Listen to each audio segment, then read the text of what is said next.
예, 지금 인내 시간인데 좀 시간을 어차피 한동훈 대표가 있을 텐데 왜 이렇게 했다는 거예요. 예, 왜 이렇게 벌써 이렇게 발톱을 세우느냐? 예, 저 이해했습니다. 자기 철학이 없으니까 자기 상표를 못 만들어내고 그러니까 가만 생각하니까 권력에 도전하면 대중의 인기가 있더라. 대중의 환호를 받는다. 그걸 이미 경험을 했거든요. 예. 왜 그러면 고참 부장검사가 대통령이 되는 과정을 옆에서 지켜봤어요. 한동훈 대표는.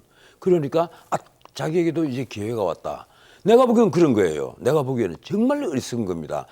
윤석열 정권이 성공하지 않으면 한동훈에게는 미래가 없다. 이걸 왜 모를까요? 난 정말 답답해요. 전 변호사님, 제가 이제 다시 한번 왜냐하면 이 부분은 앞부분은 제가 충분히 이해했는데 이 질문이 꼭 나올 수밖에 없을 것 같아요. 지금 보니까 윤석열 대통령의 행보, 예, 그리고 약간 문전박대를 계속하고 있고 한동훈 대표 약간 그림자처럼 되고 있고 고립을 시키고 있는데 이제 딱 보니까 한동훈 대표 나가라는 정치적 메시지들이 쏟아져 나오고 있습니다. 특히 그 서정욱 변호사도 최근에 나와가지고 대통령실에 가깝다고 하잖아요.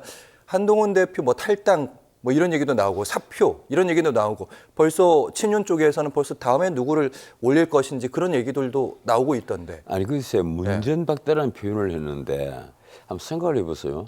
당 대표를 앉혔을 때는 김기현을 끌어내리고 당 대표를 앉혔을 때 심지어 인요한 같은 분이 혁신위원장으로 중간에 이 용산에서 힘을 써서 내놓았던 거예요.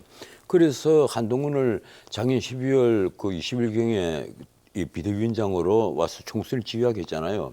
그 총선을 완전히 말아먹었습니다. 사실상 최대의 대표를 했잖아요.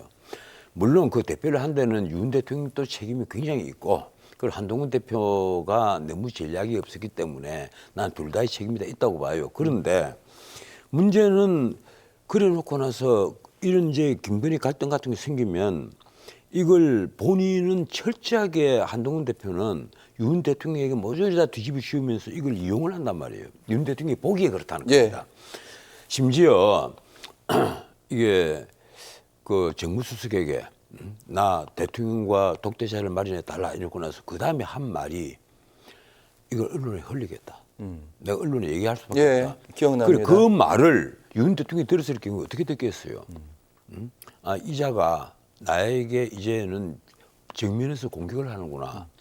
언론에 흘린다는 말은 자기 정치를 하겠다는 얘기를 선포를 한 겁니다. 그래서 윤 대통령으로서는 그동안의 경과 과정 그리고 거기서 흘러나온 얘기들 그리고 한번 생각해 보세요. 당 대표가 되자마자 비대위원장으로 갔으면 아직 1년이 안 됐어요. 지금 친한계라고 하는 국회의원이 내가 헤아려 보니까 21명입니다. 친한계 의원이 21명이란 말이에요.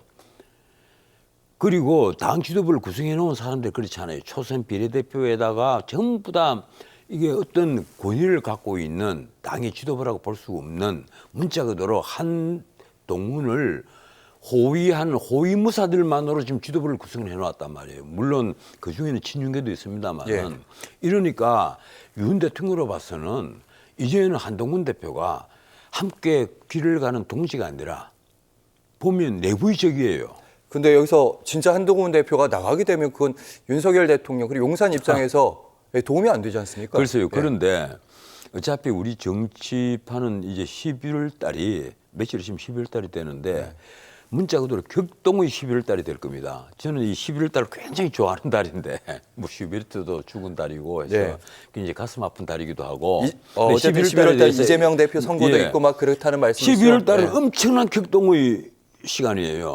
그 14일 날 김혜경의 선거 있죠. 15일 날 전 변호사님 그 얘기 길게 하시면 저희가 다음 얘기를 못 합니다. 길게 안 할게요. 그런데 지금 뭔가 하면 다들 플랜 B가 없단 말이에요. 민주당도 가령 1인 정당을 만들어 놨잖아요. 이재명이 스스로 공천 과정에서 다 비명사 시켜갖고 1인 정당 만들어 놨는데 본인이 타격을 입어버리면 민주당은 갈 길을 잃어버립니다. 그 민주당이 휘청거릴 거 아니에요. 거대 정당인 민주당이. 근데 국민의힘도 마찬가지예요. 지금 한동훈 대표가 갈등 관계가 깊어져서 흔들거리고 뭐 20명 플러스 알파가 튀어나가겠다라든가 아니면 더 용산과 각을 세우게 되는 경우에 지금은 이제 그 친윤이 훨씬 더 숫자가 많죠. 하지만 어쨌든 한동훈 대표 미래 권력이 우리끼리 뭉쳐서 나가자 이러면 완전히 이건 무너진단 말이에요. 이러면 대통령으로서는 뭘 생각을 하겠어요?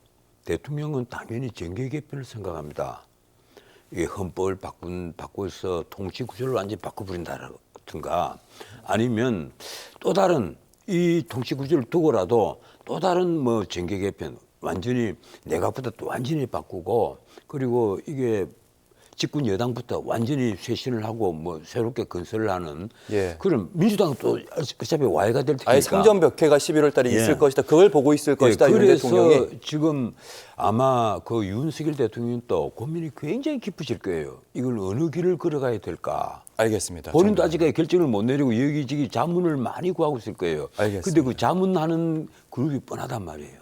김한길, 뭐 김병준 뭐 이런 사람들 뻔해요. 예. 자문하는 그룹에 정말 국가를 걱정하는 분이 제가 알기로는 없습니다. 알겠습니다. 나는 이왕이면 뭐 차라리 박주선 그 호남에서 다선한 박주선 의원 뭐 이런 분들의 그 큰 욕심이 없잖아요. 그리고 참 장기표 선생 돌아가신 분이 이럴 때 정말 예. 그리워요. 이런 분이 만약에 옆에서 조언을 해주면 윤 대통령에게 큰 도움이 됐을 텐데 하는 생각을 합니다. 알겠습니다.